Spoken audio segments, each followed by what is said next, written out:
KUCR 2019 NAMM. We're at the Kemper booth speaking with Christoph Kemper, who I tend to overly praise. I mean, every time I interview you, I talk about the wonderful Access virus synthesizer, which I think is magically delicious. I think it's a fantastic synthesizer. So before we get into the Kemper Profiler, is there anything new happening with the Access virus? Well, unfortunately not. We are highly concentrating on our guitar industry, yes. And which is wonderful. Not yet, but we haven't forgot it. Okay, well, I understand that it was based on a certain processor. I read an article online. It's based on a certain processor, and that processor isn't made anymore. Is that correct? No, it's not correct. It is made. It is still made. Yes. Okay, so there could be something further. Everybody loves the Access virus, I gotta say, including me. I have 3 of them. So I'm just, let me put in a good word for it. Now let's turn to the Kemper Profiler. This is one of the most amazing devices because it is able to, for those that don't know, well, maybe you should tell them what the Kemper Profiler does. So I start from scratch then, right? This is this is a digital amp, but I think we did this 2 years ago, right? It's a digital amp that can capture all kinds of guitar rigs. That is amp and cab and microphone, and you can capture it at home. But I think most people know about that already. Yeah, it's a well-known story. So it can actually emulate any amplifier, and there's a large library of them that are available. The profiles are available commercially, and that's become an enterprise in and of itself, capturing and marketing the profiles. But you can also profile your own amplifier, or whatever, correct? Yeah, that's correct. But you don't, as you say, you don't have to own those amps, because we have so many fantastic amps profiled already by studio producers, and it's hard to match the quality of that profiles even if you own that amp, I have to say.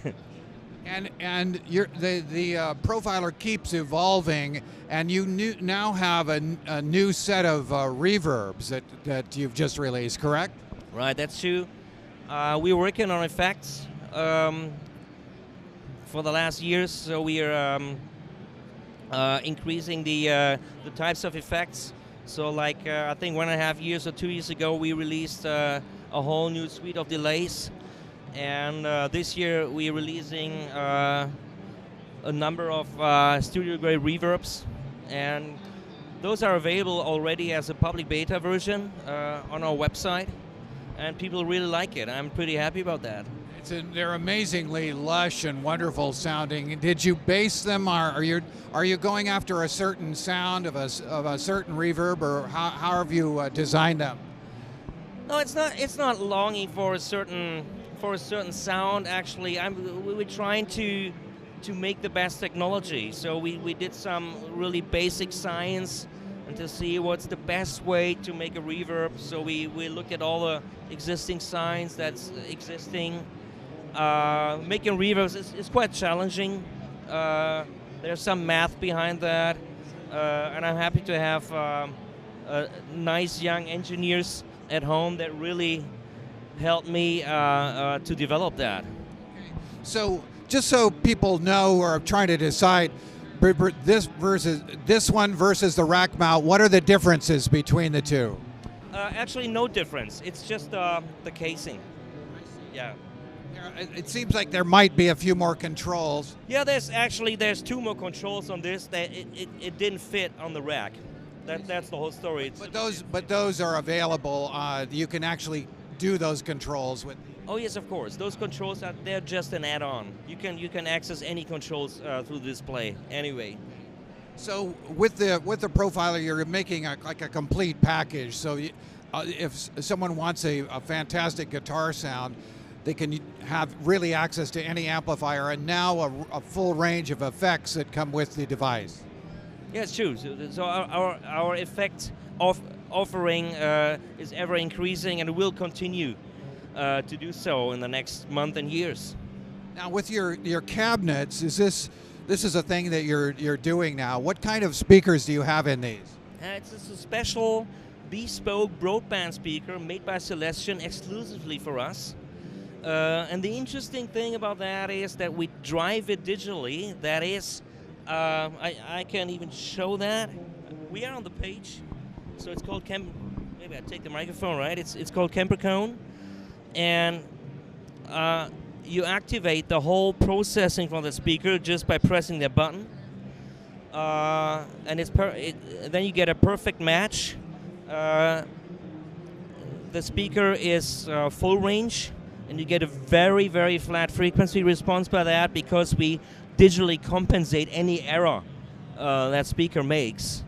So that's one thing. You can even play music through that through our auxiliary inputs, and even in stereo, and sounds really good. So we did some like great listening tests to all kinds of music through those cabinets, and was a lot of fun. So you've fitted it with a full range speaker in order to instead of a typical guitar amp speaker, in order for it to be able to emulate the various. Right. It is a full range speaker, but the specialty of that speaker is that the dispersion pattern, like the radiation pattern, is a bit limited in purpose. So the sound still is towards a guitar speaker. So it doesn't have that wide pattern like a monitor speaker or a PA. It's a bit more narrowed. So it always gives you the feeling of a guitar speaker, even when you play full range. And I think that's the real special thing. And the second feature that we have with that speaker is you can switch it to guitar speaker mode. And then it won't be a full range speaker, and you do it with that button. At the same time, the speaker simulation of the digital amp is switched off. The speaker will turn into a real guitar speaker that you can listen to as you would do when you listen to a tube amplifier just sitting in your rehearsal room. And then you have the choice of, right at the moment, 16 speaker imprints. That's what we say. Speaker imprints from guitar speakers that you can choose from. Let me just step that through.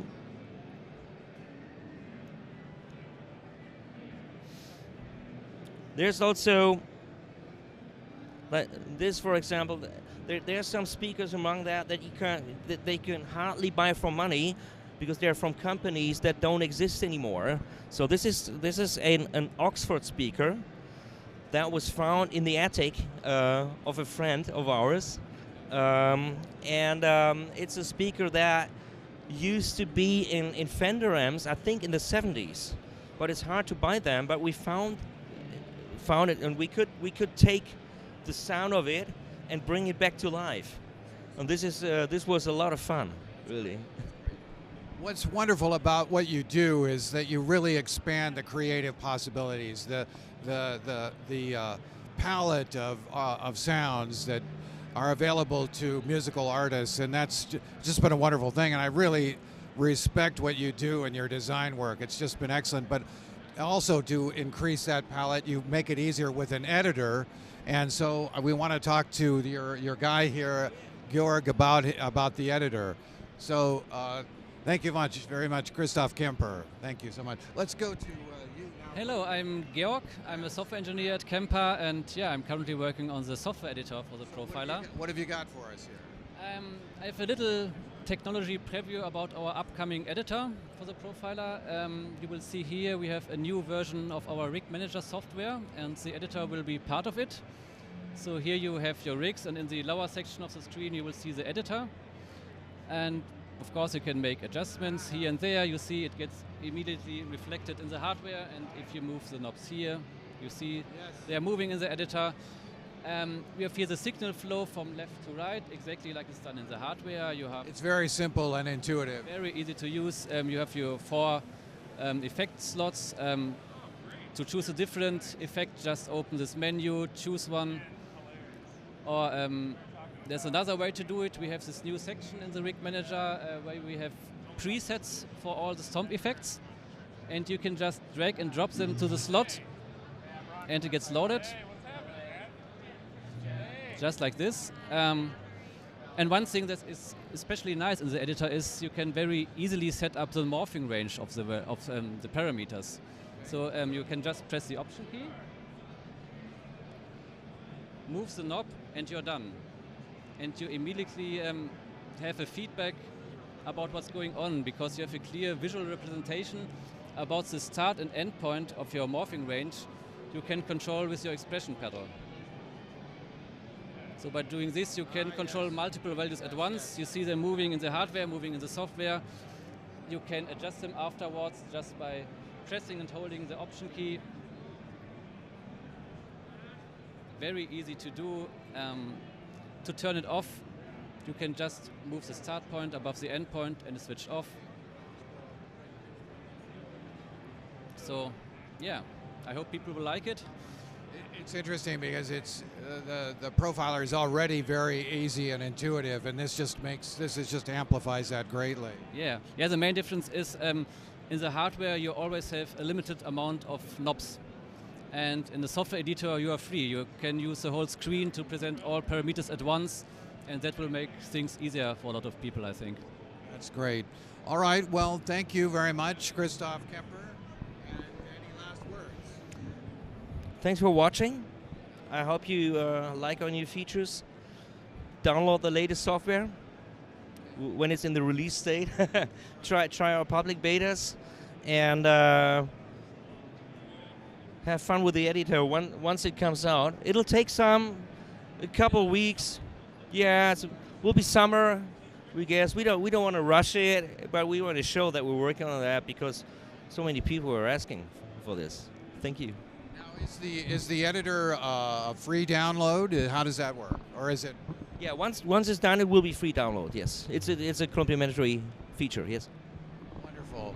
So we're here with Christoph Kemper and Georg Conrads at the Kemper booth here at NAMM 2019. Thank you very much, you guys.